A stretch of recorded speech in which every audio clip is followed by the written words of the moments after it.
Yes 12th class. I hope बेटा आपने revision strategies अपनी बना ली होंगी। जो मैंने आपसे डिस्कस किया लास्ट वीडियो में, आपने अच्छे से समझा होगा उसको और अपना टाइम टेबल चॉकआउट कर लिया होगा। बहुत जरूरी है बेटा ये, अगर अब भी नहीं करेंगे तो फिर नुकसान करेंगे अपना। यस, आपने जो भी अपना टाइम टेबल अपने हिसाब से बनाया है बेटा, बिल्कुल उसको स्टार्ट करिए, उसको फॉलो करिए। रेगुलर डेली हर सब्जेक्ट को टाइम दीजिए, ठीक है। आपको जैसे मैंने प्रॉमिस किया, आज से मैं सैंपल क्वेश्चन पेपर भी डिस्कस करने लगी हूँ। और बेटा स्पेशली जो आपको मैंने बिगनर्स को स्पेशली जो मैंने असाइनमेंट्स दिए हैं, बिल्कुल वो भी डिस्कस करूंगी। तो अभी मैं आपसे डिस्कस करने लगी हूँ बेटा, जो सीबीएसई ने 2022 के लिए टर्म 2 का सैंपल पेपर इशू किया है, उसका सेक्शन ए, ठीक है। सेक्शन ए में एज सच आपको 6 क्वेश्चन आने वाले हैं बेटा, और जो सैंपल क्वेश्चन पेपर दिया है उसमें 1 क्वेश्चन में चॉइस भी है। हर क्वेश्चन 2 मार्क्स का है। दैट मीन्स सेक्शन ए आपका 12 मार्क्स का होने वाला है। और जैसा मैं आपसे रिवीजन स्ट्रेटेजीज में भी शेयर कर चुकी हूँ, आपका ये ऑलमोस्ट हाफ एन आवर में हो जाना चाहिए।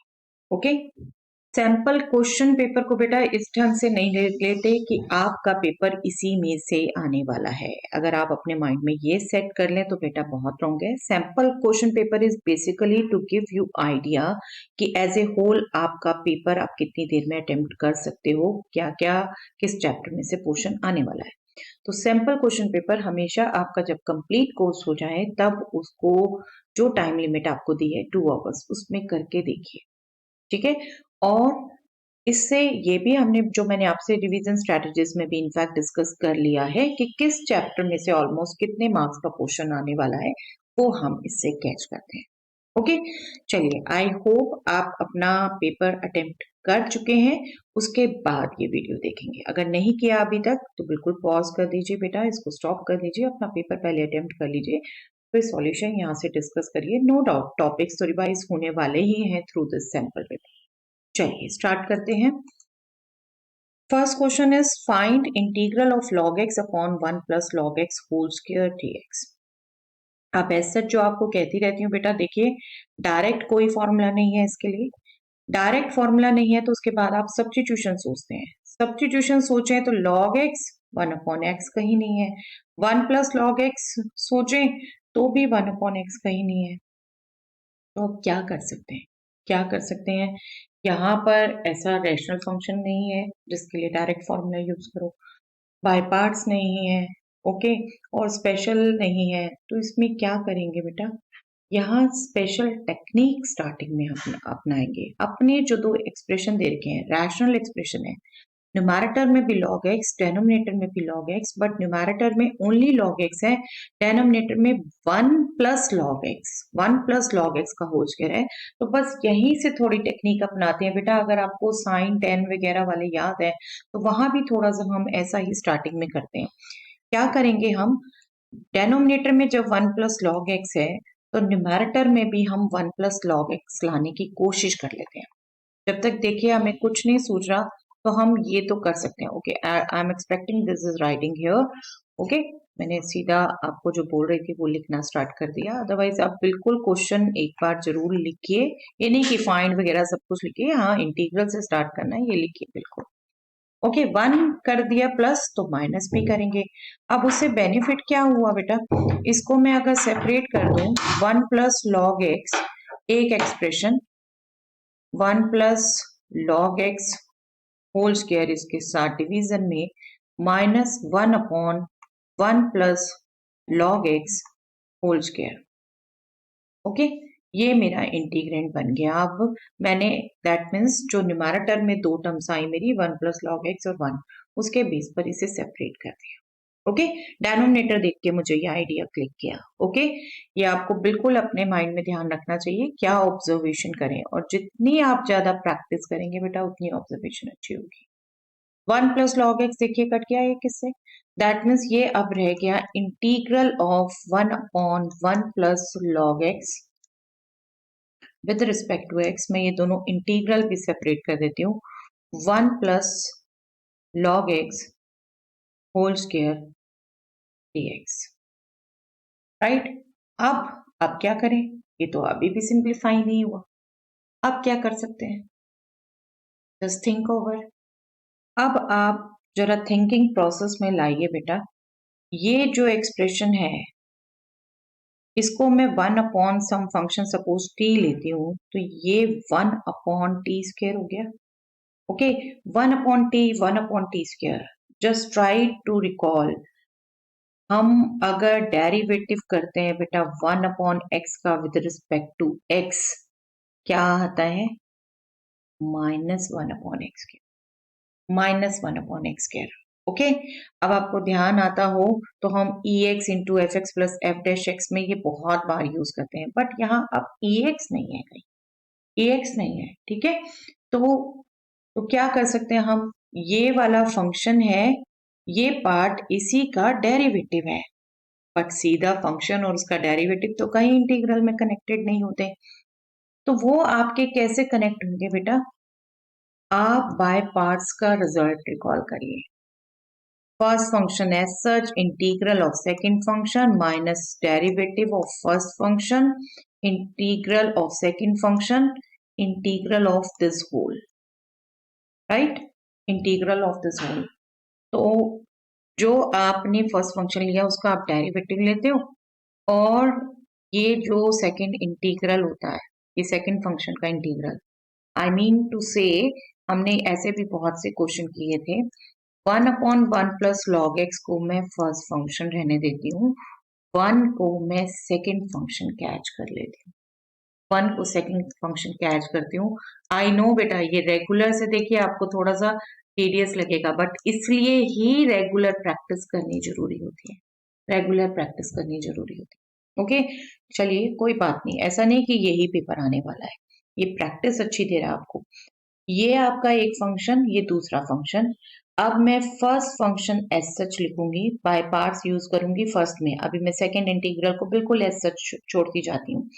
इंटू 1 का integral with respect to x, x होने वाला है बेटा, यहाँ लिखने की जरूरत नहीं है, यस इंटीग्रल दिस, ये तो आपको रिजल्ट मैंने रिकॉल कराया, बट आपकी प्रैक्टिस हो चुकी थी बेटा, हम मेंटली करते हैं और सीधा लिखते हैं।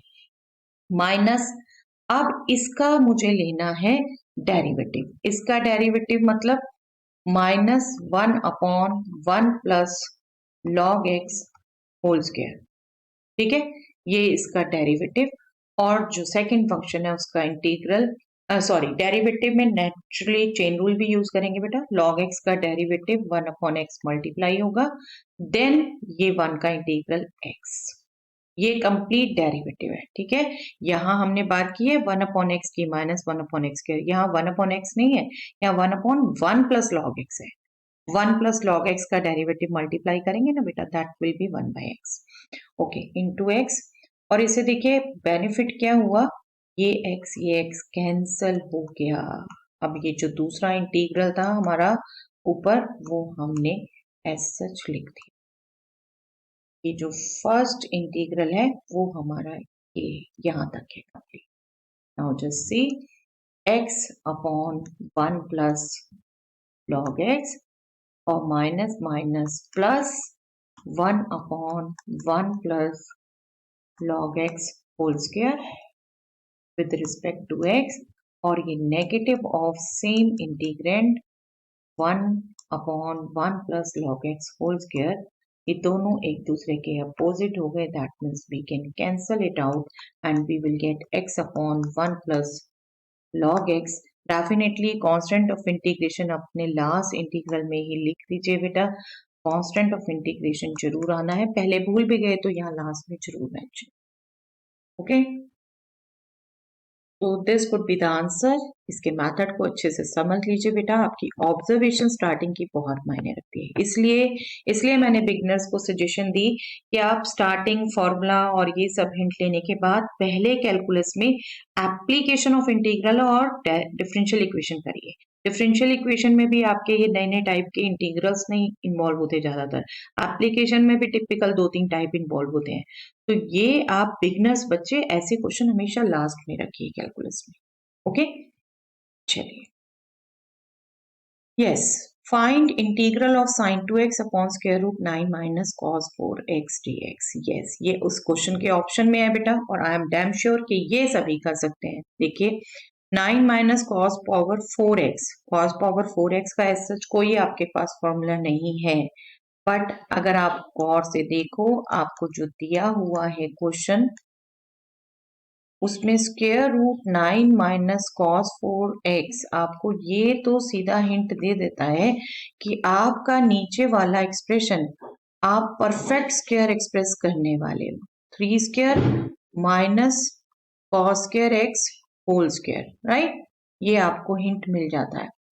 अब अभी मैं ऊपर sin 2x ही रखती हूँ। अब देखो बेटा, अगर मैं cos स्क्वायर x को t पुट करूं, क्योंकि यहाँ x नहीं है, यहाँ cos स्क्वायर x है, इसका डेरिवेटिव करें तो cos स्क्वायर x के डेरिवेटिव के लिए चेन यूज करेंगे, chain rule 2 into cos x and cos x का डेरिवेटिव माइनस साइन x। मैं इसको कर रही हूँ विद रिस्पेक्ट टू x, मैं dx लिख देती हूँ, राइट को कर रही हूँ with respect to t, dt लिख देती हूँ। तो ये क्या हो गया बेटे, 2 cos x sin x, 2 sin x cos x, minus तो मैंने बाहर लिख दिया, is nothing but sin 2x। sin 2x dx will be dt, that means sorry minus है यहाँ पर, तो sin 2x dx will be minus dt। Clear, clear, simple to get. I think पिछले वाले से ये आपको इजी लग रहा होगा। यही थोड़ी सी पेपर में टैक्टिस आएंगी बेटा, आपको किसी पार्ट में कंफ्यूज किया है तो आप सेकंड पार्ट देखिए, उसके ऑप्शन देखिए, ये कर सकते हैं बिल्कुल। आई होप आप सभी। अब ये क्या हुआ, इसको मैंने ये पुट किया है, तो मैं इसको यहाँ यूज कर लेती हूँ। sin 2x dx is minus dt and denominator is square root of 3 square minus t square। अब इंटीग्रल कौन सा आपने रिकॉल करना है बेटा, 1 upon square root a square minus x square. I hope आप फॉर्मूले अच्छे से रिवाइज करके बैठे हैं बेटा। फॉर्मूले अगर अभी तक भी झांक रहे हैं, बुक खोल रहे हैं, नोटबुक खोल रहे हैं बार बार, तो गलती कर रहे हैं बेटा। This is sine inverse x upon a. अपनी फॉर्मूले पहले टिप्स पे करिएगा, फाइनल रिवीजन में भी अगर आप फॉर्मूले देखते रहेंगे बेटा तो कोई फायदा नहीं। यस, माइनस एस सच आएगा and this will B sine inverse, x की जगह t है, हम विद रिस्पेक्ट टू t ही कर रहे हैं, और a की जगह 3 है, t को वापस रख देते हैं। This will B minus sine inverse cos square x divided by 3। ये डिवाइडेड बाय 3 cos स्क्वायर में है बेटा, सिर्फ x के साथ मत कर दीजिएगा, ये राइटिंग में कई बार बच्चों से मिस्टेक हो जाती है, x बाय 3 कर देते हैं, अदरवाइज 1 बाय 3 स्टार्टिंग में लिख दीजिए, दैट्स आपने ध्यान रखना है। Okay, that's your practice. चलिए, आई थिंक ये पिछले से सिंपल है, तो आप हमेशा ऑप्शन वाला क्वेश्चन चेक करिए। Write the sum of the order and degree of the following differential equation. Yes, very very easy question बेटा, very very easy question. Derivative of dy by dx। अब लिखने में आप कंफ्यूज मत कर जाना बेटा, कहीं इसको dy बाय dx सिर्फ काउंट करो, this is this, this is this, that means order क्या है, हाईएस्ट ऑर्डर डेरिवेटिव 2, और डिग्री क्योंकि ये पॉलिनोमियल है बिल्कुल, आपकी डिग्री 1, सेकंड ऑर्डर डेरिवेटिव की पावर 1, तो इसका सम। यस, ये भी कई बार ऐसे क्वेश्चन आते भी रहे हैं बेटा, लेकिन 1 मार्क्स में आते रहे हैं, बल्कि देखिए ये 2 मार्क्स में आपको देता है। सम आपसे पूछा है, ये कई बार बच्चों से गड़बड़ हो जाती थी, ऑर्डर और डिग्री का सम पूछा है तो वो फाइनल आंसर दीजिए बिल्कुल, ठीक है। सम इज 3, वो स्किप कर दिया तो बेटे आपके 50% मार्क्स तो गए। चलिए, next question is, if unit vector A and unit vector B, ये क्या भी यूनिट वेक्टर बता रहे हैं but though they have written are unit vectors, then prove that magnitude of vector A plus vector B is nothing but 2 cos theta by 2 where theta is the angle between them. Yes, good question, और I think जिनको vectors की knowledge है उनको भी simple लग रहा हो बेटा। ए बी सी इनके प्लस वगैरह में आपको प्रैक्टिस करवा रखी है बेटा, इसमें मैग्नीट्यूड फाइंड आउट करना है तो आप इसका स्क्वायर कंसीडर करिए। स्क्वायर कंसीडर करने से क्या बेनिफिट होगा, this will be vector A plus B dot vector A plus B, right. जिसको मैंने आपको कहा था सीधा अलजेब्राइक आइडेंटिटी यूज करके भी आप कर सकते हो, क्योंकि ए डॉट ए आप एज सच आप इसको यूज कर सकते हो अलजेब्रिक आइडेंटिटी को। इसमें मैग्नीट्यूड ही लिखोगे, यहाँ पे भी, यहाँ पे भी, यहाँ पे डॉट प्रोडक्ट, राइट। बट आप ऐसे भी लिख के 1 बाय 1 करते हो तो देखो unit vector A dot unit vector plus unit vector A dot unit vector B plus unit vector B dot unit vector A plus unit vector B dot unit vector B. मैं बिल्कुल उन बच्चों को mind में रख के कह रही हूँ जिन्होंने डॉट प्रोडक्ट सिर्फ सीखा हुआ है, इतने तक नहीं गए हुए कि हाँ हम ये यूज कर सकते हैं। अदरवाइज बिल्कुल यूज करिए, जो अभी थर्ड स्टेप आएगा आप वो सीधा लिख सकते हैं। This will be nothing but magnitude of unit vector A square. A dot B and B dot A are same. Vector dot product is commutative. तो ये आपका हो गया बेटा 2 vector A dot vector B और ये आपका हो गया magnitude of vector B square. तो ये आप सीधा लिख सकते हो बिल्कुल, जिसको अच्छे से वेक्टर की नॉलेज हो गई है। अब क्योंकि ये यूनिट वेक्टर है, ये 1 हो गया बेटा। ये डॉट प्रोडक्ट की डेफिनेशन अगर हम यूज कर रहे हैं तो vector A dot B is nothing but magnitude of A into magnitude of B into cos of angle between them, जो हमें थीटा दे रखा है, थीटा। तो हम क्या करें इसे 2 into magnitude of vector a into magnitude of vector b into cos theta, theta दे रखा है एंगल, और ये मैग्नीट्यूड भी 1 है बेटा, ये भी 1 है। तो फर्स्ट एंड लास्ट 1 1 ऐड होके 2 दे दिया बेटा हमें 2, और ये मैग्नीट्यूड ए भी 1। ये अच्छा चलिए अब मैं मल्टीप्लीकेशन कर लेती हूँ, डॉट आप वेक्टर से ना कंफ्यूज हो। This is 1, this is cos theta. तो क्या हो गया बेटा ये 2 प्लस 2 कॉस थीटा।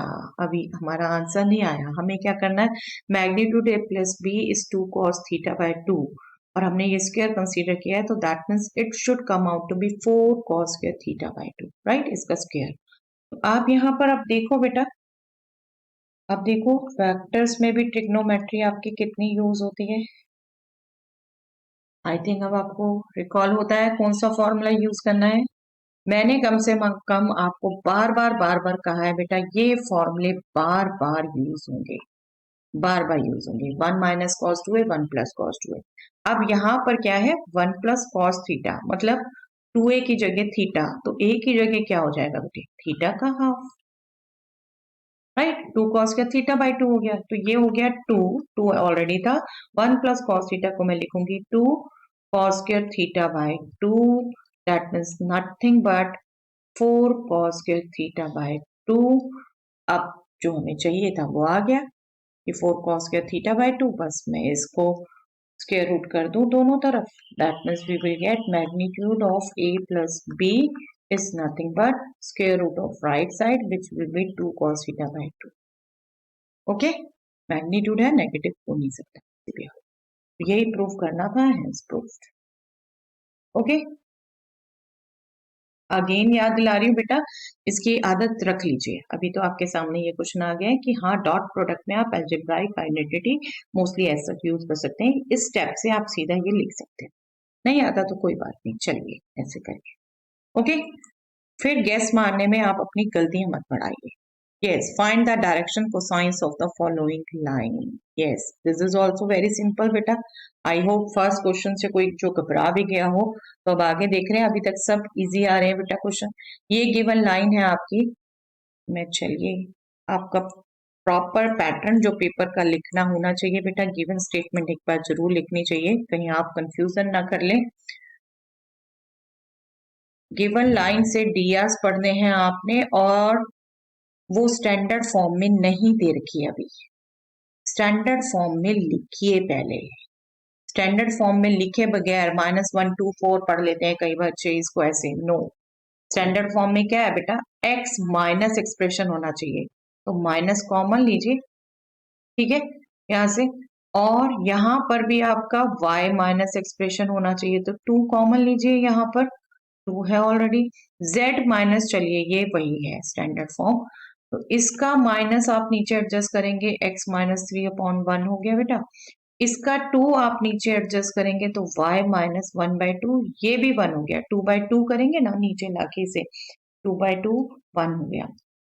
और लास्ट तो था z माइनस 0/4। तो आपके drs क्या हो गए, लाइन के डायरेक्शन रेशियोज।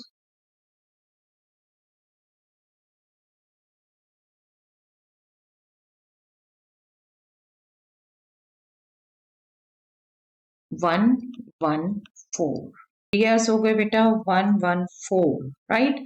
अब आपने डायरेक्शन को साइन फाइंड आउट करने हैं तो सिंपली एक नंबर से डिवाइड करना है, that is square root of 1 square plus 1 square plus 4 square. DR से डीसिस में चेंज करने का अगर मेथड आपको याद है तो इससे आप डिवाइड करते हैं। This is square root of 18, square root 18 means 9 two that means 3 root 2।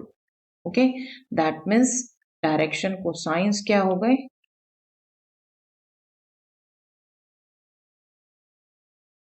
इस नंबर से आपने डिवाइड करना है हर एक पेयर्स को of the line. Sorry, single line है।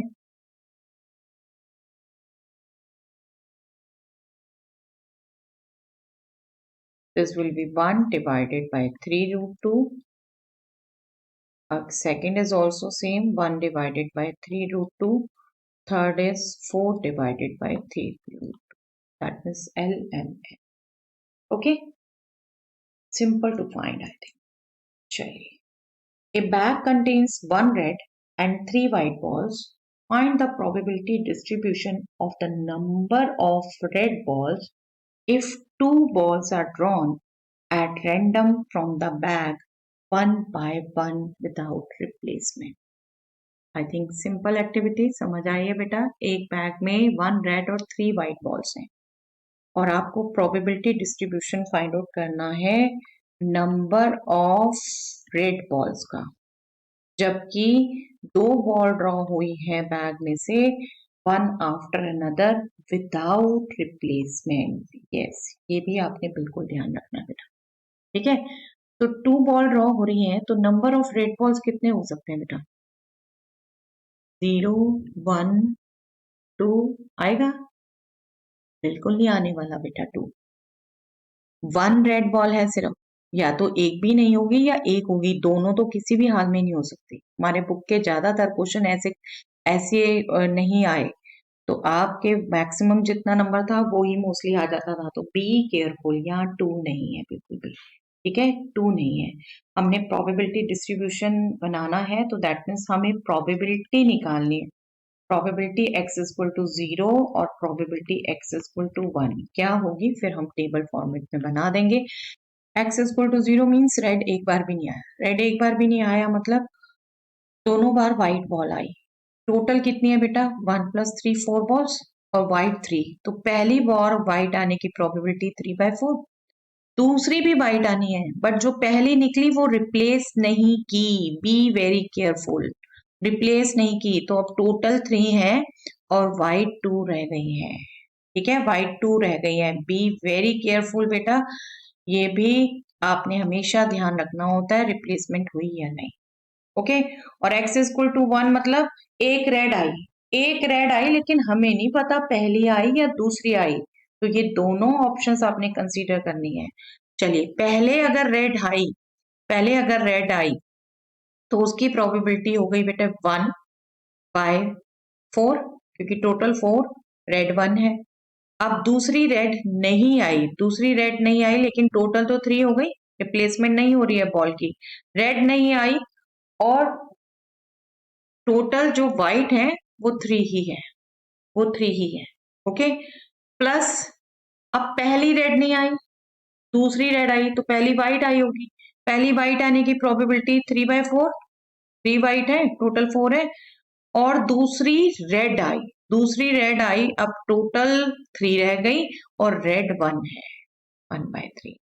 तो ये आपकी प्रोबेबिलिटीज का सम क्या हो गया बेटा? This is again 3 plus 3, that means 6/12, that means again 1/2। तो अब टेबल बना देते हैं बेटा। टेबल के लिए आपने रैंडम वेरिएबल को x नेम दे रखा है और प्रोबेबिलिटी पी एक्स आपने लिखनी है। एक्स की वैल्यू 0, एक्स की वैल्यू 1, 0 है तब भी प्रोबेबिलिटी हाफ आई है और 1 है तब भी प्रोबेबिलिटी हाफ आई है। Half plus half 1 probability distribution की मेन प्रॉपर्टी भी आपकी check.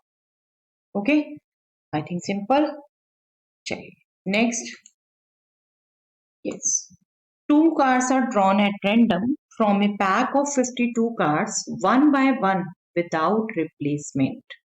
What is the probability of getting first card red and second card jack? Yes, be careful बेटा, यहाँ पर भी आप without replacement। ठीक है, अब क्या हो रहा है, पैक ऑफ कार्ड्स में से कार्ड्स ड्रॉ हो रहे हैं और आपसे प्रोबेबिलिटी पूछी है कि फर्स्ट कार्ड तो रेड हो, सेकंड जैक हो। बट अब आप देखो बेटा, रेड कार्ड कितने होते हैं? 26, लेकिन उनमें से जैक भी तो हैं। जैक कितने हैं? 2। Half red card, half black card और 2 सूट्स रेड के, 2 सूट्स आपके ब्लैक के। तो रेड सूट में से 2 जैक है ना आपके, और 26 में से 2 जैक हैं और नॉन जैक आपके 24 है। और जैक, दूसरा आपने जैक लेना है, तो जैक भी आपके 4 होते हैं, 2 रेड 2 ब्लैक। ठीक है, 2 रेड 2 ब्लैक। रीड करने में आई थिंक बिल्कुल सिंपल लगा होगा बेटा, लेकिन ये ऑप्शन सारी आप नहीं ध्यान देते तो बिल्कुल कंफ्यूजन हो जाएगा। देखिए, what is the probability of getting first card red, first card red and second card jack, ये आपको सिर्फ बोला है, लेकिन ये नहीं बोला कि फर्स्ट रेड हो जैक ना हो, फर्स्ट जैक ना हो, ये नहीं बोला। तो आपको फर्स्ट ऑप्शन ये ध्यान रखनी पड़ेगी, फर्स्ट रेड कार्ड जैक हो भी सकता है ना, फर्स्ट रेड कार्ड जैक हो या नॉन जैक हो, ये दोनों चांसेस हो सकते हैं। तो आपने वो दोनों चांसेस कवर करने हैं। अगर मैं बेटा इवेंट्स ले लेती हूँ, चलिए suppose A, first card is red jack. Okay, B event ले लेती हूँ, first card is non red jack, sorry non jack red, red तो होना ही है, नॉन जैक रेड। और सी इवेंट ले लेती हूँ, सेकंड कार्ड इज जैक। तो जो आपको प्रोबेबिलिटी निकालनी है, जो रिक्वायर्ड प्रोबेबिलिटी है, वो क्या है एक्चुअल में, मल्टीप्लिकेशन थ्योरम यूज होनी है बेटा। नो डाउट आप सिंपल लैंग्वेज में समझते हो तो सिंपल लैंग्वेज में लिखिए, नो नीड, बुक में भी हार्ड एंड फास्ट नहीं कहा था, लेकिन आपको मैंने बिल्कुल अंडरस्टैंडिंग करवा रखी है उससे। Probability A and C plus probability B and C एक तरीके से आपने कैलकुलेट करनी है। Probability A and C will be probability A, probability C given A plus probability B into probability C given B। अब अगर ये लॉजिक समझ चुके हो तो बेटा ये बहुत इजीली आप लिख पा रहे हो। फर्स्ट कार्ड रेड है, सेकंड कार्ड जैक है, गिवन फर्स्ट कार्ड रेड है, रेड जैक सॉरी, और first card non jack red है और सेकंड जैक है, given first card non jack red है। तो इनका सम तो करना पड़ेगा, दोनों ये ऑप्शन हमें लेनी पड़ेंगी। ठीक है, अब फर्स्ट कार्ड जैक है रेड जैक, रेड जैक कितने होते हैं बेटा? 2 फेवरेबल केसेस आउट ऑफ 52। अब रिप्लेसमेंट नहीं हुई और इसके गिवन के बाद ही ये हमने कैलकुलेट करना है, तो टोटल तो 51 हो गए। ठीक है, बट जैक कितने रह गए?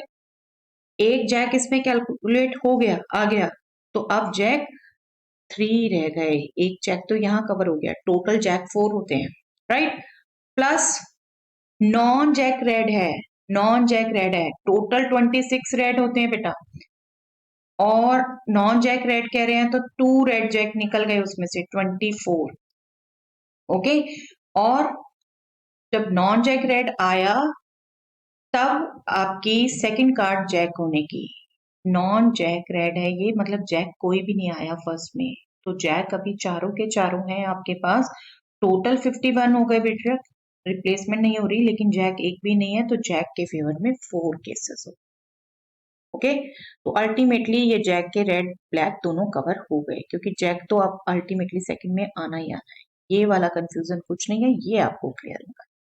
ठीक है, बस इसको कैलकुलेट कर लीजिए, जितना कैंसिल होता है कैंसिल कर दीजिए, बाकी कैलकुलेट करिए। This will B 3 1s 3 and 3 1s 3 7s। यहाँ पर भी आप 3 से कट कर पाएंगे बिल्कुल। मैं डेनोमिनेटर हमेशा मेरी पॉलिसी रहती है बेटा, मैं सेम रखने की कोशिश करूं, ताकि हमें आगे एडिशन भी दिक्कत ना हो। इसको भी मैं सेम रखती हूँ। चलिए 26 17 ये आपने देखना है, और न्यूमरेटर में तो 17 हो गया। चलिए ये भी इजी, 1 + 16 17, और नीचे 26 × 17 है, आपको मल्टीप्लिकेशन भी करने की जरूरत नहीं है बेटा। 1/26 आपका 1/20। Okay, I hope it is clear. I think ये थोड़ा सा, और फर्स्ट ये थोड़ा सा कुछ कुछ बच्चों को लग सकता है, बीच के आप देखो बेटा, चारों क्वेश्चन बहुत सिंपल थे, बिल्कुल रेगुलर क्वेश्चन। ठीक है, नो डाउट बेटा, पूरा तो आपका फेमिलियर नहीं आएगा ना, अनफेमिलियर भी आएगा, मतलब टाइप कंसेप्ट वही है सारे जो एनसीईआरटी कंसेप्ट, कोई नया नहीं हुआ। ठीक है, और ना ही होगा, इसलिए मैं आपको कहती हूँ बेटा, थॉरली आप एनसीईआरटी करते हो तो आपके बहुत अच्छे मार्क्स आने वाले हैं। आप एनसीईआरटी करिए, सीबीएसई के सैंपल पेपर्स करिए, प्रीवियस ईयर क्वेश्चन करिए, और नो डाउट देखो 5-10% तो आपका ब्रिलियंट को एवरेज से अलग करने के लिए होता है, but still a good student doing everything from the NCERT, every concept, not leaving any concept, can easily get 90+। और मेरा एक्सपीरियंस है, मेरे प्रीवियस ईयर स्टूडेंट्स की खुद की स्टेटमेंट्स है बार बार, सीबीएसई आप इजीली स्कोर कर लेते हो अगर आप थॉरो कंसेप्ट अंडरस्टैंडिंग करते हो। मैं उनका कुछ नहीं कर सकती जो कुछ क्वेश्चन कुछ देख के वो रटना चाहते हैं बेटा, वो पॉलिसी तो वैसे ही 12th के लिए नहीं है, क्वेश्चंस नहीं आप रट सकते, आपको कंसेप्ट बेस ही लर्निंग करनी पड़ेगी, तभी आप कुछ गेन करते हैं। ओके, चलिए ये सेक्शन ये आज डिस्कस हो गया बेटा, इसको देख लीजिए एक बार, नेक्स्ट टाइम हम सेक्शन बी डिस्कस करेंगे।